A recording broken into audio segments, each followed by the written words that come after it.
आज की इस वीडियो में हम देखने वाले हैं क्लास 10th की मैथ्स के चैप्टर 1 वास्तविक संख्याएं प्रश्नावली 1.1। इसके पहले हमने वास्तविक संख्याओं के परिचय की वीडियो देख चुके हैं। यदि आपने उस वीडियो को नहीं देखा है तो आप डिस्क्रिप्शन में दी गई लिंक पर जाकर उस वीडियो को देख सकते हैं।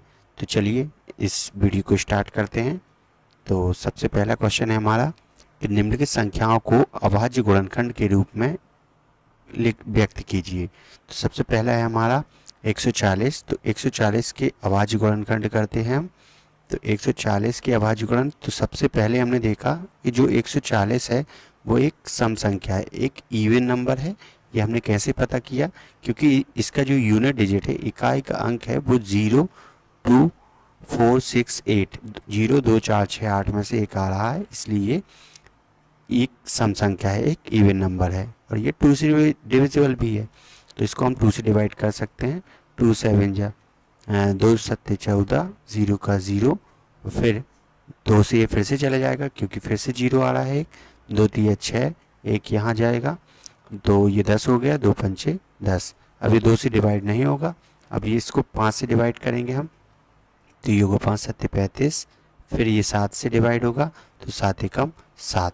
तो इस तरह से जो 140 के अभाज्य गुणनखंड हो जाएंगे हमारे, वह होंगे 140 बराबर में 2 2 बार आ रहा है, तो 2 गुणा में 2 गुणा 5 गुणा में 7।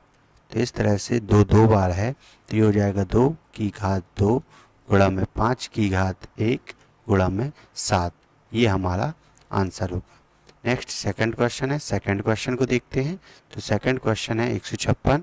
ये भी एक सम संख्या है क्योंकि इसके इकाई के अंक में 6 आ रहा है, जो कि एक 2 के पहाड़े में आता है, इसलिए ये भी 2 से डिविजिबल होगा पूरा नंबर। तो इसको हम डिवाइड करते हैं, तो 2 7 14 और 1 बचेगा, 2 8 16।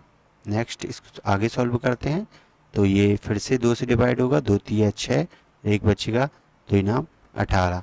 अब ये देखिए 2 से डिवाइड नहीं होगा क्योंकि इसके इकाई अंक पे 9 आ रहा है। 9 जो है एक विषम संख्या है, इसलिए पूरा नंबर 2 से डिवाइड नहीं होगा। 3 से चेक करेंगे इसको, तो 3 एकम 3 और 3 तिरका 9। नेक्स्ट ये 13 से जाएगा, 13 एकम 13। तो ये 156 के जो अभाज्य गुणनखंड होंगे वह हो जाएंगे 156 बराबर में 2 गुणा 2 गुणा में 3 गुणा में 13। तो इस तरह से इसको हम लिखेंगे 2 की घात 2 गुणा में 3 की घात 1 गुणा में 13। ये होगा हमारा करेक्ट आंसर। अगला हमारा थर्ड है। थर्ड को देखते हैं हम। तो थर्ड होगा, अब हमें है 3825, इसके अभाज्य गुणनखंड निकालने हैं। तो इसके अभाज्य गुणनखंड निकालते हैं 3825। तो देखिए ये 2 से डिवाइड तो होगा नहीं क्योंकि इकाई अंक पे 5 आ रहा है। तो ये 3 से चेक करने के लिए हम सभी अंकों को जोड़ते हैं। तो 8 और 3 होंगे 11, 11 और 2 होंगे 13, 13 5 18।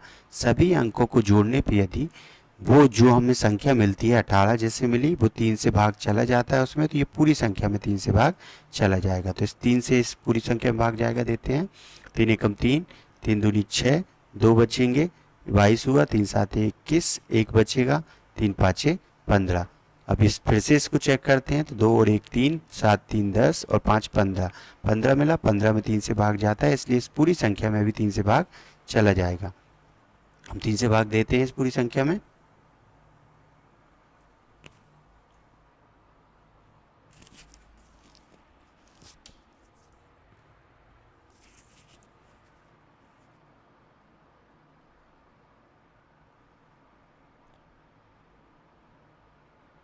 3 चौके 12, 3 दूनी 6 और 1 बचेगा, 3 5 15। नेक्स्ट फिर से चेक करते हैं हम, 4 और 2 6 करेंगे, 6 होगा हमारा, और 6 में 5 जोड़ी 11। इस बार जो हमें संख्या मिल रही है 11, वो 3 से डिवाइड नहीं होती, इसलिए पूरा नंबर 3 से डिवाइड नहीं होगा। अभी ये 5 से डिवाइड होगा, तो 5 5 8 40, 2 बचेगा, 5 25। फिर 5 से जाएगा ये, तो ये हो जाएगा हमारा 5 एकम 5, और फिर 3 बचेगा, 5 7 35। तो इस तरह से ये 17 एकम 17।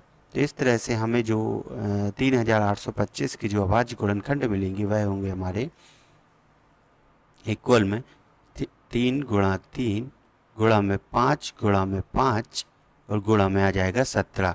तो इसे हम लिख सकते हैं, 3 2 बार आ रहा है तो 3 की घात 2 गुणा में 5 की घात 2 और गुणा में 17 की घात 1, ये होगा। नेक्स्ट क्वेश्चन करते हैं अब हम। तो नेक्स्ट क्वेश्चन है हमारा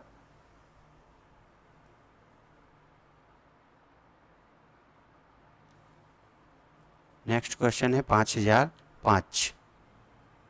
5005 को करते हैं। तो अगला हमारा क्वेश्चन है फोर्थ। 5005 के हम अभाज्य गुणनखंड निकालते हैं। तो इसके अभाज्य गुणनखंड निकालने के लिए देखिए, हमने इसमें देखा कि इकाई का अंक 5 है, तो ये 2 से इसमें भाग तो जाएगा नहीं। 3 से चेक करने के लिए हम सभी अंकों को जोड़ा तो हमें 10 मिल रहा है, तो 10 में 3 से भाग नहीं जाता है, इसलिए इस पूरे संख्या में भी 3 से भाग नहीं जाएगा। तो अब इसे हम 5 से भाग देते हैं। तो ये होगा 5 एकम 5, 0 0 मिलेगा, फिर 5 एकम 5। अब हमें इकाई के अंक पर 1 मिला, तो ये 5 से भाग नहीं जाएगा। अब इसे 6 से तो जाएगा नहीं, क्योंकि 6 एक सम संख्या है और सम संख्या से विषम संख्या में भाग नहीं जाएगा। तो इसे हम 7 से डिवाइड करते हैं। 7 एकम 7, 3 बचेगा, 30 हो गया, 7 चौके 28, फिर 2 बचेगा तो 21 होगा, 7 तिया 21। अब इसे हम डिवाइड करते हैं।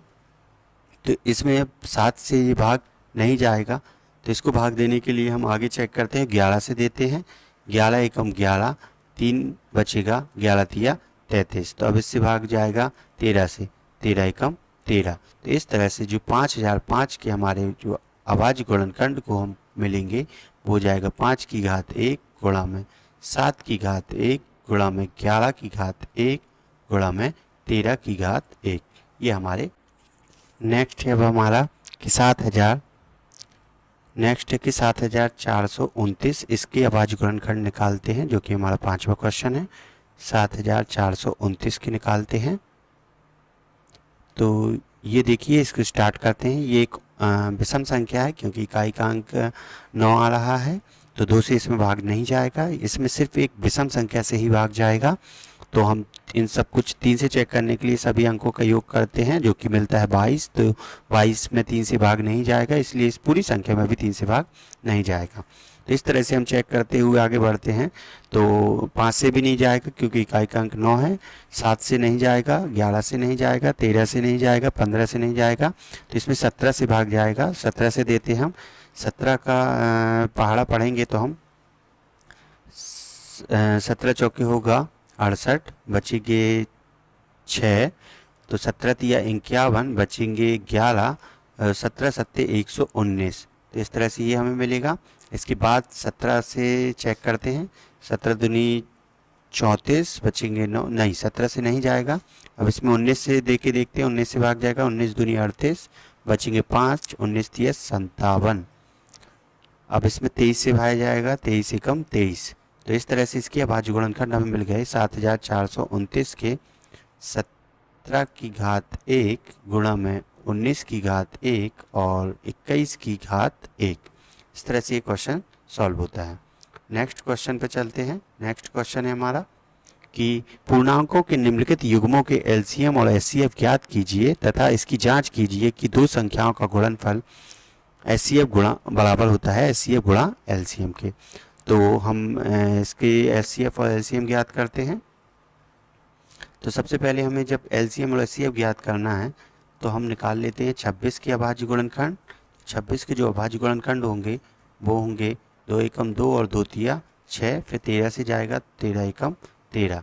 तो इस तरह से 26 के जो अभाज्य गुणनखंड निकले 2 गुणा में 13, 2 की घात 1 गुणा में 13 की घात 1। इसी तरह से हम 91 के भी अभाज्य गुणनखंड निकालते हैं।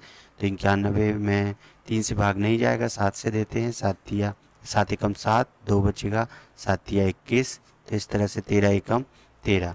इस तरह से जो 91 के अभाज्य गुणनखंड निकलेंगे वो निकलेगा 7 की घात 1 गुणा में 13 की घात 1। तो देखिए, जब हम अभाज्य गुणनखंड विधि के द्वारा एलसीएम ज्ञात करते हैं तो एलसीएम 26 और 91 का जो होगा वो दोनों के जो अभाज्य गुणनखंड में अधिकतम घात है वो देखते हैं। तो 2 की अधिकतम घात 2 एक ही जगह है और 2 की अधिकतम घात 1 ही है, तो 1 लिखा हमने। 13 दोनों में है, दोनों जगह सेम घात है, जो अधिकतम होती है हम वही लिखते हैं, लेकिन सेम है तो 13 की घात 1 ही लिखेंगे। और फिर 7 बचा, तो 7 की घात 1 आएगी। तो इस तरह से जो एलसीएम होगा वो होगा 13 दूनी 26 गुणा में आ जाएगा 7।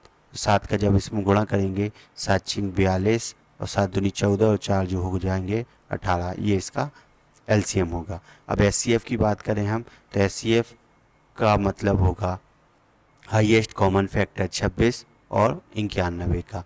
तो दोनों में जो कॉमन है वो देखेंगे और उसकी मिनिमम घात।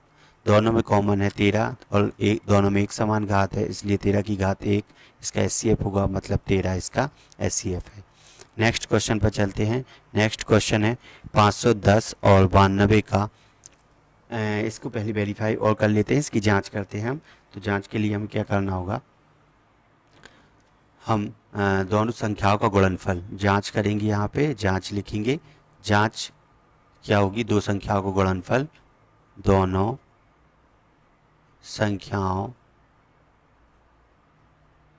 संख्या का गुणनफल बराबर होगा HCF गुणा में LCM। दोनों संख्या गुणनफल, हमारी संख्याएं थी 26 और 91, तो हमने लिखा 26 गुणा में 91 बराबर में होगा HCF हमारा निकला है 13 और LCM है 182। HCF है 13 और LCM है 182। ये अब इनका हम गुणा करेंगे तो हमें मिलेगा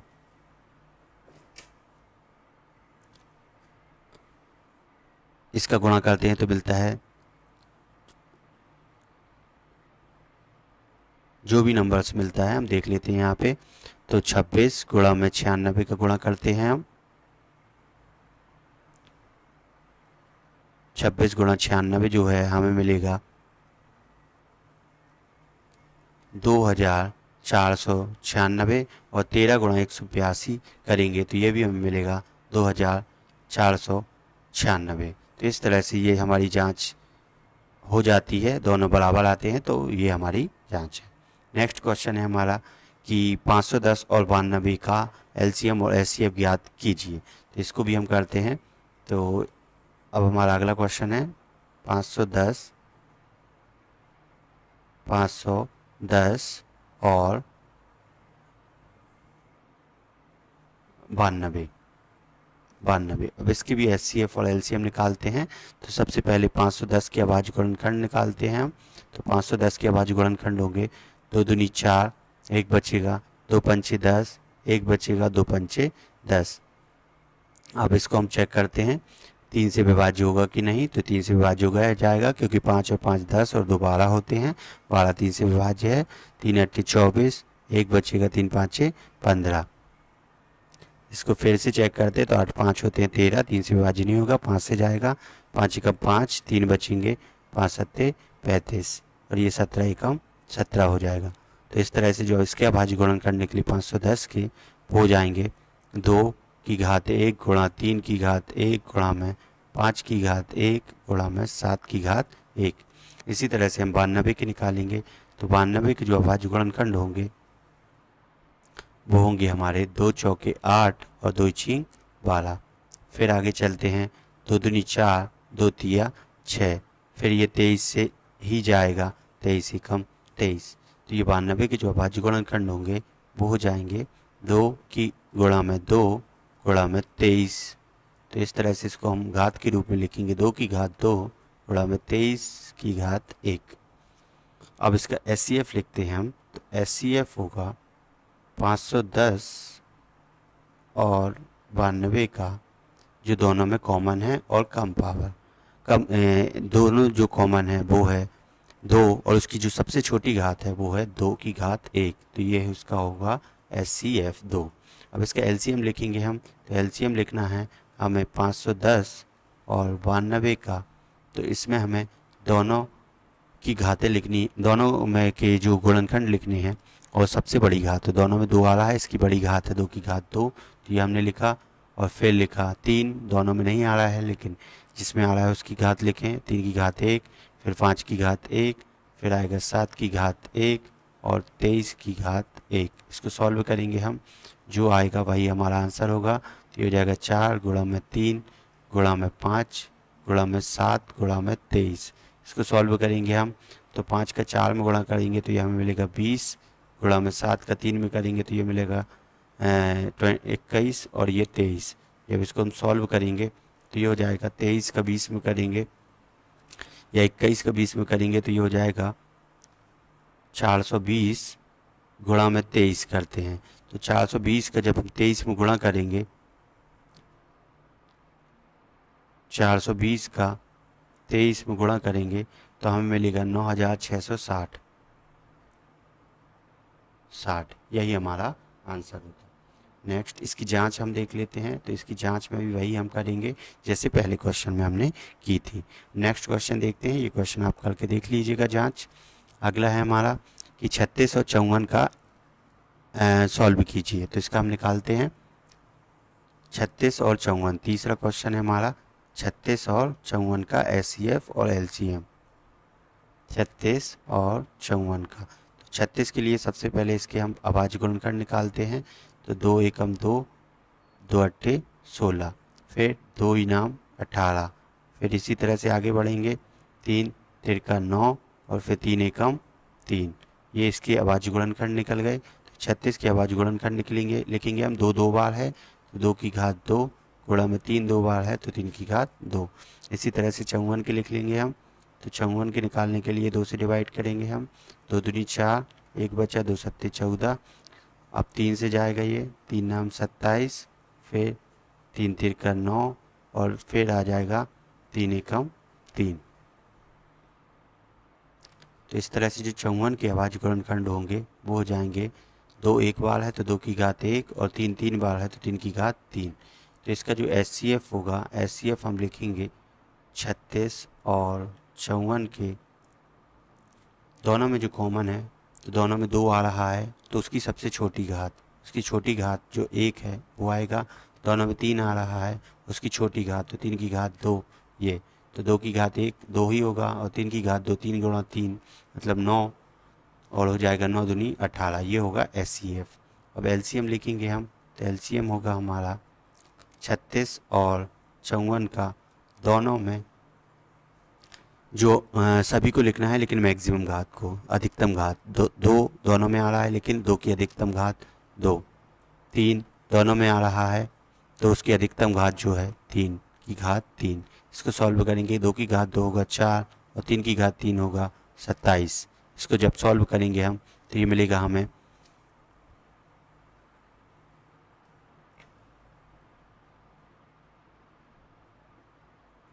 इसको सॉल्व करने पे हमें मिल जाएगा 108।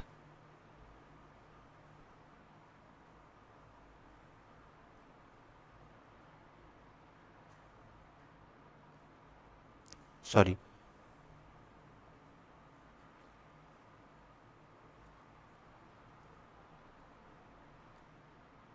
108।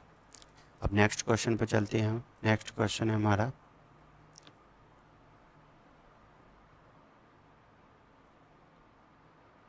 बोला है अभाज्य गुणनखंड विधि द्वारा निम्नलिखित पूर्णांकों के एचसीएफ और एलसीएम ज्ञात कीजिए। ये अब 3 नंबर्स दिए हैं, अभी हमें 2 दिए हुए थे, 3 दिए हैं। 3 नंबर्स के हम निकालते हैं 12।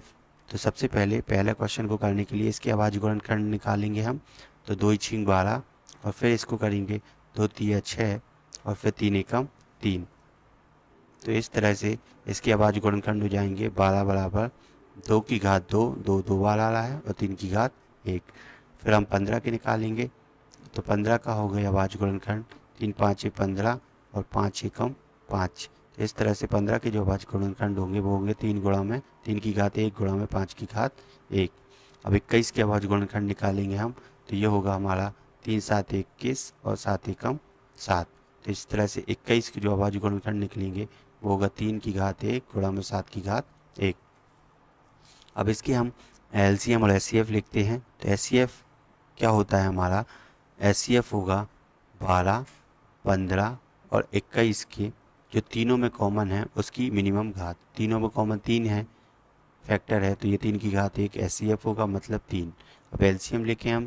तो एलसीएम 12 15 और 21 के जो होगा वो सभी लिखना है और अधिकतम घात तो 2 की घात 2 आएगी, इनटू में 3 की अधिकतम घात 1 ही है तो ये आएगा, फिर 5 आएगा और इसके बाद 5 की घात 1 आएगा, फिर 7 की घात 1 आएगा। इसको सॉल्व करेंगे, 2 की घात 2 मतलब 4 और ये हो जाएगा 15 तिया 5 तिया 15 आ जाएगा और 7 आएगा।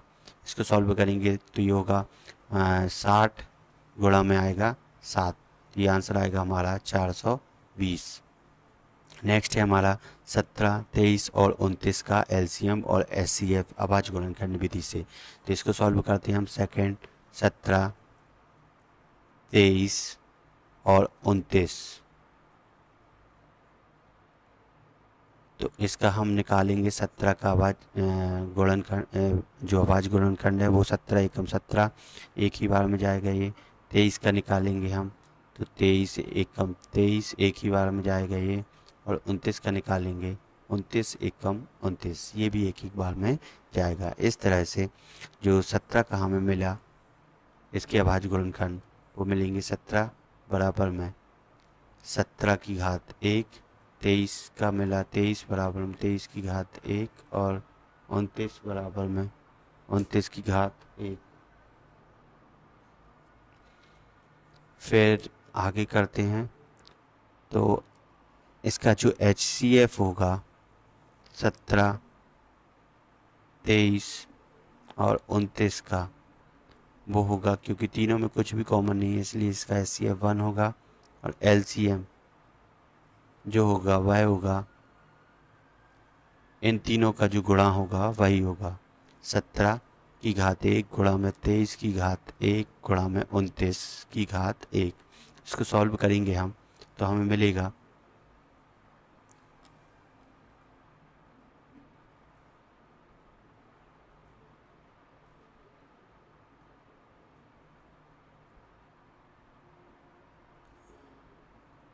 ये हमारा आंसर आएगा, इसका एलसीएम होगा। नेक्स्ट क्वेश्चन पर चलते हैं। नेक्स्ट क्वेश्चन है 8, 9 और 25। 8, 9 और 25 को सॉल्व करते हैं। ये आएगा हमारा थर्ड है 8, 9 और 25। 8, 9 और 25 को सॉल्व करते हैं तो ये होगा हमारा, तो 8 के हम जब निकालते हैं अभाज्य गुणनखंड तो 2 4 जा 8, 2 2 जा 4 और 2 1 जा 2। तो इस तरह से जो 8 के गुणनखंड निकलेंगे अभाज्य गुणनखंड 2 इंटू 2 की घात 3 होगा, क्योंकि 2 कितनी बार आ रहा है 3 बार, तो इसलिए इसका जो गुणनखंड होंगे 2 की घात 3।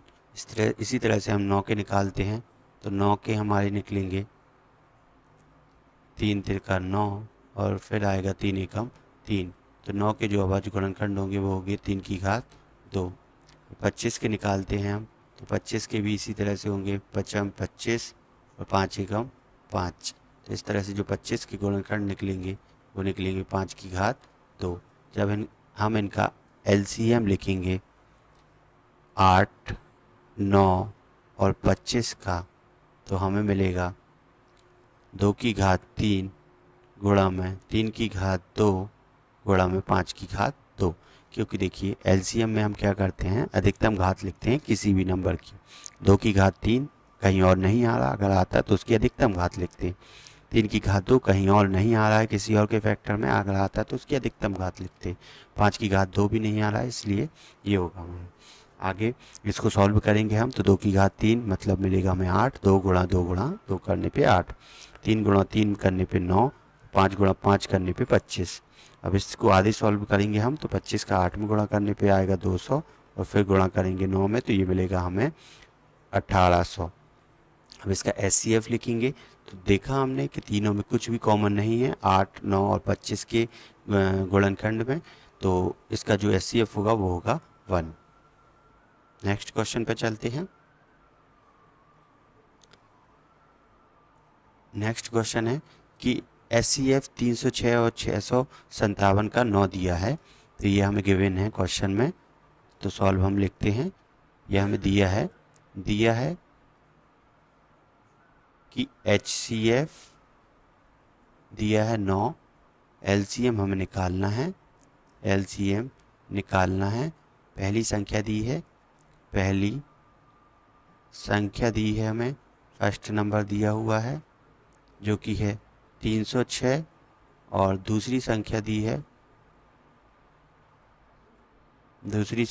है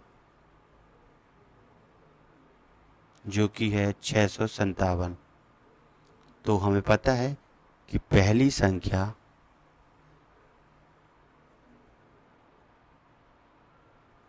गुणा में दूसरी संख्या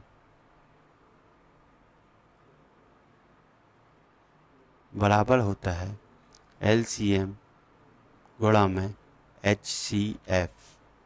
तो पहली संख्या है 306 गुणा में दूसरी संख्या है 657 बराबर LCM की वैल्यू हमें निकालनी है और HCF की वैल्यू दी है 9। 9 को यहाँ भेजेंगे, वहाँ गुणा में है तो इधर आके वो भाग में चला जाएगा। तो ये भाग में आया 9। 9 से जब हम इसको काटेंगे तो 9 एकम 9 तिया 27, 3 बचेगा, 9 चौके 36 बराबर ये है LCM। और जब इसका हम इसमें गुणा करेंगे तो हमें मिलेगा 22,338। ये होगा हमारा LCM।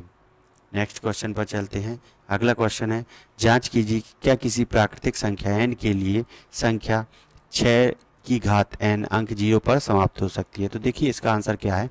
यदि कोई भी संख्या 0 पर समाप्त होती है तो उसके अभाज्य गुणनखंड 2 गुणा 5 के रूप में होते हैं। ऐसा इसलिए क्योंकि वह संख्या 10 से विभाज्य होगी, इसलिए उसके गुणनखंड जो है हमेशा 2 गुणा 5 के रूप में होते हैं। इसलिए हमने चेक किया कि क्या 6 की घात n के गुणनखंड 2 गुणा 5 के रूप में है। तो देखा हमने 6 के गुणनखंड 2 गुणा 3 के रूप में आते हैं और घात n लगी है तो हमने n लगा दी। ये 2 गुणा 5 के रूप में नहीं है, इसलिए किसी भी प्राकृतिक संख्या n के लिए 6 की घात n कभी भी 0 पर समाप्त नहीं हो सकती। ये हमारा करेक्ट आंसर होगा। नेक्स्ट चलते हैं। अगला क्वेश्चन हमारा कि व्याख्या कीजिए कि 7 गुणा 11 गुणा 13 प्लस 13 और 7 गुणा 6 गुणा 5 गुणा 4 गुणा 3 गुणा 2 गुणा 1 प्लस 5 भाज्य संख्या है। देखिए भाज्य संख्याएं वे संख्याएं होती हैं जिनके 2 से ज़्यादा फैक्टर्स होते हैं, गुणनखंड होते हैं, और जिनके सिर्फ 2 गुणनखंड होते हैं वे अभाज्य संख्याएं होती हैं, प्राइम नंबर्स होते हैं। तो हम चेक कर लेते हैं कि इनके 2 से ज़्यादा गुणनखंड है, तो अगर होंगी तो ये भाज्य संख्याएं होंगी। तो हम देखते हैं ये 7 गुणा में 11 गुणा 13 प्लस 13 ये है, और दूसरी संख्या है हमारी 7 गुणा में 6 गुणा 5 गुणा में 4 गुणा 3 गुणा 2 गुणा में 1 प्लस 5। अब देखो इनमें से 13 दोनों में से कॉमन निकल सकता है, तो हमने कॉमन निकाला, अंदर बचेगा 7 गुणा में 11 और प्लस ये 13 यहाँ से भी कॉमन निकला यहाँ से, तो यहाँ बचेगा 1। इधर हम सॉल्व करेंगे तो इधर होगा, इधर दोनों जगह 5 है तो 5 को हमने कॉमन निकाला तो अंदर बचेगा 7 गुणा में 5 को कॉमन निकाला है तो अंदर बचेगा 7 गुणा 6 गुणा में 4 गुणा 3 गुणा 2 और प्लस बचेगा 1। यहाँ इसको सॉल्व करेंगे तो 13 यहाँ मिलेगा 11 7 77 प्लस 1। यहाँ पे हम सॉल्व करेंगे इसको तो यहाँ हमें मिलेगा 5। इन सबको सॉल्व करने पे 7 42 होगा और 4 3 12 दूनी 24 प्लस 1। इसको सॉल्व करेंगे हम तो ये हो जाएगा 13 गुणा 78 और गुणा में कुछ नहीं है तो 1 ले सकते हैं हम, और फिर यहाँ पर हो जाएगा हमारा 5 गुणा में, इसको सॉल्व करेंगे तो ये हमें मिलेगा 42 का जब 24 में गुणा करेंगे तो हमें प्राप्त होगा 1008। ये मिलेगा हमें 1008 प्लस 1। इसको सॉल्व करेंगे तो ये हो जाएगा 5 गुणा में 1009, गुणा में कुछ नहीं है तो ले सकते हैं हम 1। तो यहाँ पे भी हमें मिला 13 गुणा में 78 गुणा में 1, मतलब इसके भी 2 से अधिक फैक्टर हैं, गुणनखंड है, इसकी भी 2 से अधिक गुणनखंड है, इसलिए ये भाज्य संख्याएं हैं। यही हमारा आंसर होगा। नेक्स्ट क्वेश्चन है कि किसी खेल के मैदान के चारों ओर एक वृत्ताकार पथ है। इस मैदान का एक चक्कर लगाने में सोनिया को 18 मिनट लगते हैं। जबकि इसी मैदान का एक चक्कर लगाने में रवि को 12 मिनट लगते हैं। मान लीजिए कि भी दोनों एक ही स्थान और एक ही समय पर चलना प्रारंभ करके एक ही दिशा में चलते हैं तो कितने समय बाद भी पुनः प्रारंभिक स्थान पर मिलेंगे। तो इसको सॉल्व करते हैं हम। तो देखिए बोला है एक चक्कर में सोनिया 18 मिनट लेती है। तो एक चक्कर में, तो ये हम लिखेंगे एक चक्कर में सोनिया 18 मिनट लेती है। सोनिया 18 मिनट लेती है।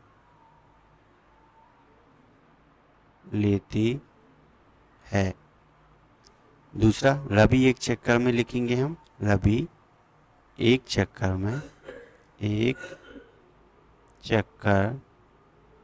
में 12 मिनट लेता है। 12 मिनट लेता है। तो वे दोनों एक ही स्थान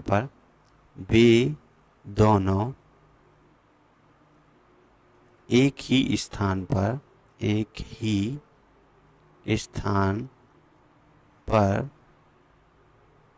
जो इन दोनों का एलसीएम होगा उतने मिनट बाद मिलेंगे। तो एलसीएम जो है हमारा 18 और 12 का एलसीएम मिनट के बाद मिलेंगे। तो इन दोनों का हम एलसीएम निकालेंगे, वही हमारा आंसर होगा। तो 18 का जब हम फैक्टर करेंगे तो 18 के फैक्टर क्या होंगे, 2 गुणा में 3 और जब 12 के फैक्टर करेंगे हम तो वो होंगे हमारे 2 गुणा में 3।